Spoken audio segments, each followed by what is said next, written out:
Here's a look at the stories making news at this hour. I'm Erin Kennedy. Sears announces that it will close dozens of stores as part of its cost-cutting campaign. Mike Puccinelli has that story. Sears once had more than 3,500 stores. Now with 72 more slated for imminent closure, that number will have dwindled to around 500 or so.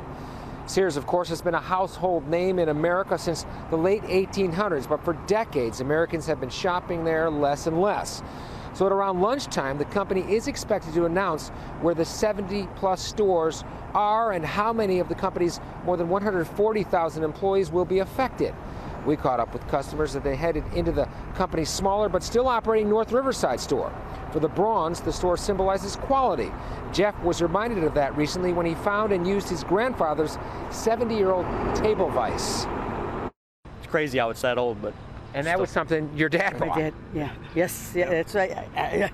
He's still with us then. If that, and Sears and we're still remembering him. He's, he passed away years ago, but we still remember him through stuff like that. And Sears, in a way, is a connection that way to the family, definitely. That's what you mean about tradition. Yes. Oh, yes. definitely, yes, sir. Yep. I've been with Sears since I was 20, and I'm in my 70s now. Okay, I've been with them all my life.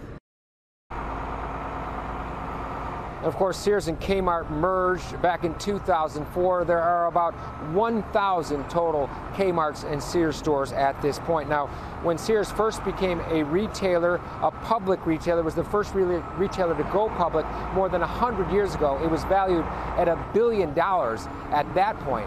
Now, its value is about a third of that. And there are many analysts who don't believe it can survive 2018. And now here's meteorologist Robb Ellis with your forecast. Here's Futurecast. It calls for a few of those showers. Notice how quick they are to move through and how quick they are to form and then dissipate. And we'll see that through the afternoon. The clouds are kind of left through the evening and maybe even overnight. Otherwise, we've got partly cloudy skies for tomorrow, and we may start near 70 for the morning, but we may end up in the afternoon down into the 50s. So it's going to be a cooling trend all through the day tomorrow. Your warmest part of the day is going to be the morning. Your coolest part of the day is going to be the afternoon. So when you look at these numbers, yeah, this is today. 90, hot, humid, pretty typical summertime pattern. And then tonight the changes start, all because of this northwest wind. 65 for the overnight low, but that's kind of a catch for any of the temperatures that do try to cool down. And while I've got 73 for our daytime high temperature, I think we're going to continue to see those numbers drop. Those numbers are going to continue dropping all through the day. So 73 for a high. That may happen after midnight. After that, we see the temperatures go down into the 50s, and then you get temperatures that are supposed to feel a little bit more like June for Saturday and for Sunday, with highs returning to 80 by next week. But I think you're going to enjoy not just that the temperatures have cooled down, but that humidity is going to come down as well.